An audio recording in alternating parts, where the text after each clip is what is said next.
বাড়ি ঘরের মধ্যে যারা পারিশ্রমিকের বিনিময়ে কাজকর্ম করে থাকেন, এদেরকে কোরবানির গোশত খাওয়ানো জায়েজ আছে কিনা। এক্ষেত্রে মশালা হলো, কোরবানির পশুর কোনো কিছু পারিশ্রমিক হিসেবে দেওয়া জায়েজ নয়। গোশত পারিশ্রমিক হিসেবে কাজের লোককে দেওয়া যাবে না। অবশ্য এ সময় ঘরের অন্যান্য সদস্যদের মতো কাজের লোকদেরকেও গোশত খাওয়ানো যাবে, অর্থাৎ এমনিতেই সামাজিকতা এবং অভ্যাস অনুযায়ী, রীতিনীতি অনুযায়ী খাওয়ানো যাবে, তবে এটাকে পারিশ্রমিক হিসেবে ধরা যাবে না।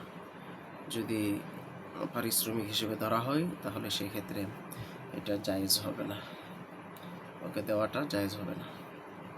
আল্লাহু তাআলা আ'লাম। আসসালামু আলাইকুম ওয়া রাহমাতুল্লাহ।